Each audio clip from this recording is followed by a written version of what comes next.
Hello everyone, welcome to another wonderful video game themed video from the NOLAnerds here at the NOLAnerdcast. I'm Matt. I'm Chris.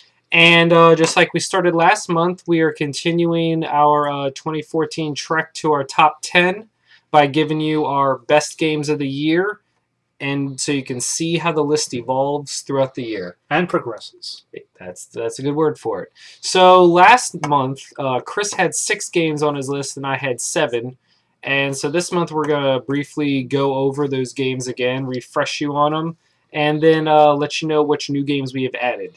These lists are in no particular order. No particular order until December when we break down our top 10 games of the year. Then we'll put it in order. But as of now, just games. Yep.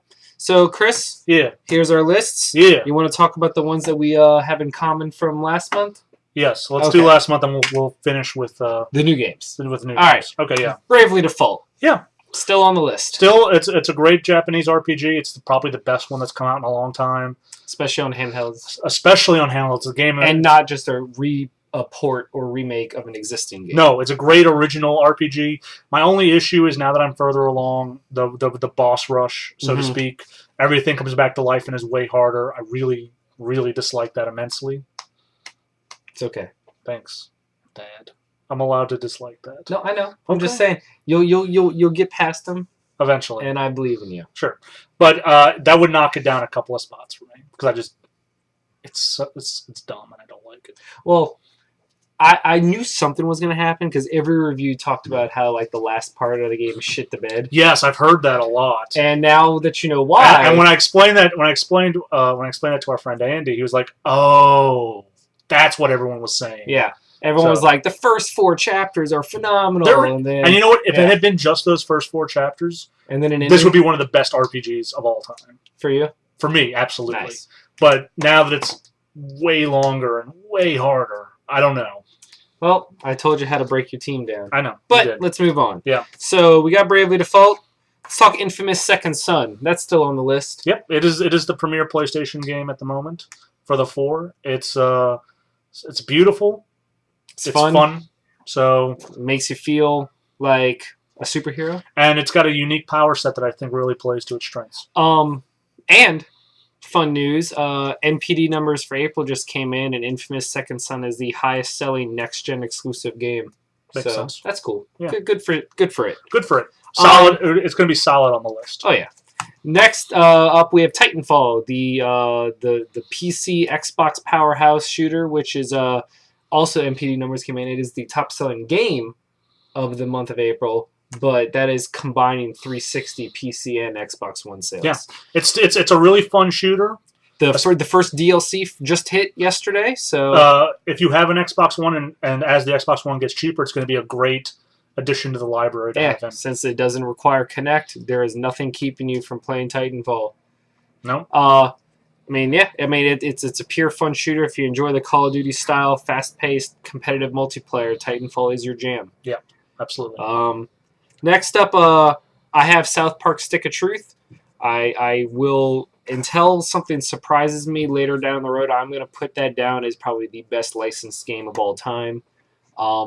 Plays to the strengths of its fan base and is a enjoyable RPG just wrapped up in a South Park shell. So, South Park Stick of Truth, still on the list. Next up, Chris and I both have Metal Gear Solid Ground Zeroes, which caught a lot of flack for being a shorter game, but you know what? It was also half price. I would still rate it very highly on my list, though. Just for the sheer depth of content that it does have. You know, the main campaign is only 2 hours, but there's 9 missions, and they all range from 10 minutes to an hour.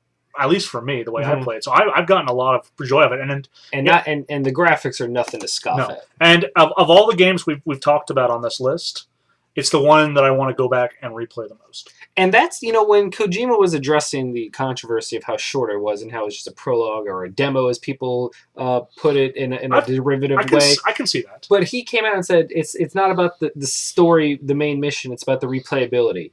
I think there's a lot of replayability. Yeah, and I think that's what a lot of people are finding. That's why it did sell so well, because and it is selling so well. Yeah, so when Metal Gear Solid 5 comes out, you're gonna have a lot of fun, I think. Yeah. So I would rate it very highly. If we had to do the list today, it would probably be like 2 or 1. Nice. So. Which coming from you is impressive because you are not the world's biggest Metal Gear fan. I'm not, but it really sold me on everything. So good. Yeah. Next up, we have Strider, the one of the first major downloadable games of the year. Not really an indie game because it's Capcom and Double Helix, and those aren't really indie developers. But when you think downloadable game, that's where your mind wanders. But Strider, a Metroidvania style take on the Strider formula, and it's super pretty, fun. It's got a good progression system, and it's challenging to the point of making you work for it, but not being frustrating. I look forward to finishing it. I really need to. Yeah, I'm about a quarter of the way through. I just got to buckle down. Yeah, and once my life evens up a little bit, it'll be a lot easier to put some time into it. Next up, Chris and I, rounding out our lists from last month, each have a different digital download game. Chris, why don't you tell us about Banished? Banished still has a very intriguing concept. I haven't had a chance again to scratch the surface deeper than what I played when we did the first list, but I still think it's very interesting, and it's doing things a lot of PC games aren't doing, especially in the way overbloated simulator or civilization style game. So I'm going to keep Banished on here, but it may not make the cut by the December. That's the fun of this progression list. Yeah, it happens. My next one is in the same boat where it's really good now, but I think at the end of the list, at the end of the year, it's just not going to have the clout to cut in. Yeah. I have Luftrausers, which is a downloadable PS3, PS Vita indie game. Really slick art style, incredible soundtrack, and that kind of and zero load time, which really helps the pick up and play aspect. You die, one button, boom, you're back into it. Having little challenges gives you something to constantly strive for. You're always unlocking something new, so it gives you that sense of progression. Very fun game. And now let's talk about the new games to our list. I have 3, which means by the end of this show, I will have a full 10, which means next month I will start making cuts. Mm-hmm. You only have 1 to add, which brings you to 7. And I'll have 1. So you'll have room to add. Yeah. So I'll go first since I have more. I'm going to talk about Kirby Triple Deluxe, which I just finished last night. And there's really nothing you can say about a Kirby game that can't be said about every Kirby game, which is fun. It has innovative level design, fun power-ups.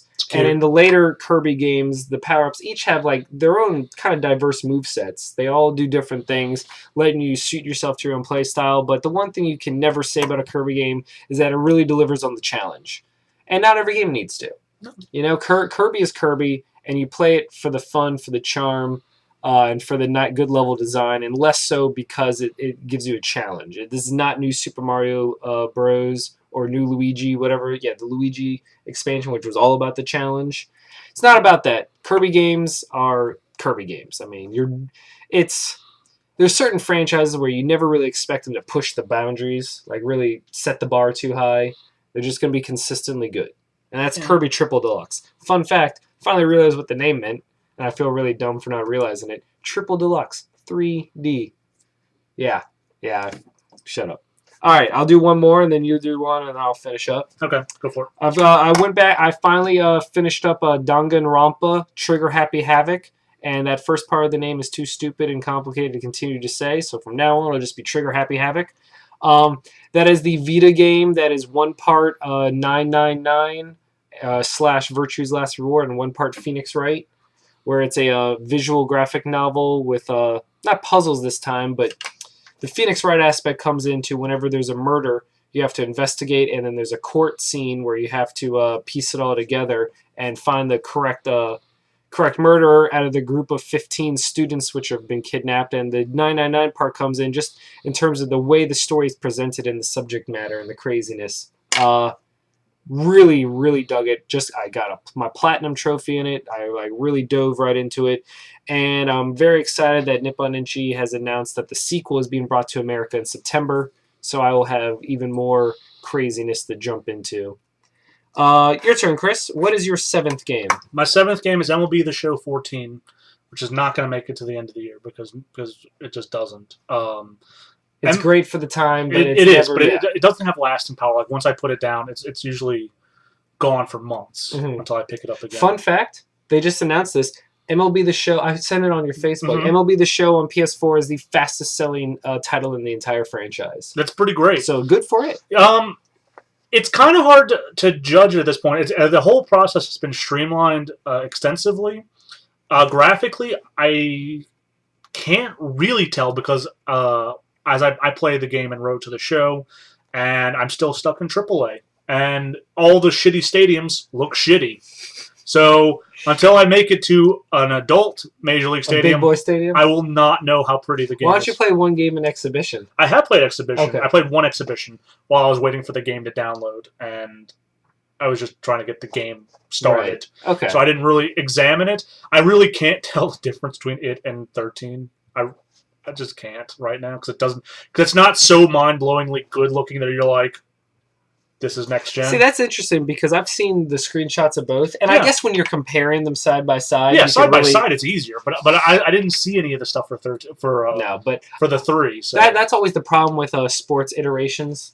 You know, it's like how Madden looks good, but it doesn't. I will say one thing in its favor is that normally transitions for stuff like that from console generation to console generation, the first edition, it always gets hit the roughest. Yeah. But and I think maybe that's why it got delayed an extra month. Yeah. But I don't think it took a hit in quality like say Madden on the 360 when it first came out was reviled. No, it's still a really good baseball. It's still the best baseball game that's been made. And it's actually the only one. All the streamlining that has been done has been intelligent. So I still like it, but I like how every time a new one comes out, you try a different position. Yeah, well, I know what I can do, and I this time I'm trying to play a right fielding hitter. So who knows what the next season will bring. Well, the last game and my number 10 added to the list is Child of Light. Not really an indie game because it's made by Ubisoft and by the developer or the creator or lead of Far Cry 3 of all things. This game is amazing. The graphical style, the soundtrack, the Grandia-inspired RPG battle system. Just the only thing I will knock against it is probably the difficulty, even on hard. I mean, on hard, it forces you to swap out your characters in the middle of battle because every character has a role like tank or damage dealer or a buffer or debuffer. And then, so or the healer, you're constantly forced to switch out. The problem is the story, the way it's presented as a childhood like nursery rhyme means that all the dialogue is rhymed, which means some of it is incredibly forced rhymes. Yeah, I watched you play like maybe 10 minutes of it, and I found the rhyming extremely obnoxious. Many times it's very charming. Yeah, but most of the time when the princess is rhyming, I could go with that. But when everything else is, it's just like, oh. See, I like times I liked it the most is when other characters would be swapping dialogue, and every character has their own color-coded dialogue, and they would make it rhyme like that. That actually works out better, but sometimes they're just really forced, and it kind of takes you a little bit out of the story. But overall, I got 100% on it. I got all the trophies. Really dug it. Child of Light, easily right now the best downloadable game of the year. It's definitely on my watch list. But yeah, so that's our list so far for April 2014. No, May. Half. We do it in the middle of each month. Yeah. So the first one was April. This one's May. In the June one, we'll be talking about probably games like Watch Dogs, Transistor. You might be talking about Wolfenstein. You never know. Who knows what games will make the cut? But yeah, so that's our lists. Well, you want to give a quick recap? Bravely Default, Infamous, Titanfall, Metal Gear Solid, South Park, Stick of Truth, Strider, Banished, Danganronpa, Triple HH, Trigger Happy Havoc. Yeah, Lufthausen, Metal Be the Show, Ruby, Kirby, Triple Deluxe, and Child of Light. Ruby. I thought it was a Rubik's. You see how it looks like that? No. See how there's a KI in front of it? No, because the line makes it look like an R. Oh. Jerk. All right. Whatever. So, yeah, that's our current list, and we look forward to seeing how they evolve. And in the comments or whatnot, why don't you let us know what your current favorites for 2014 are and whether you agree or disagree about anything we have to say. Because if there's one thing I know about the video game community, it's that we all have very strong opinions. So that's what makes it fun. But in the meantime, I'm Matt. I'm Chris. And we're the NOLAnerds, and we will see you next time. Really? You threw up the horns? Yeah. God. Shaka, brah!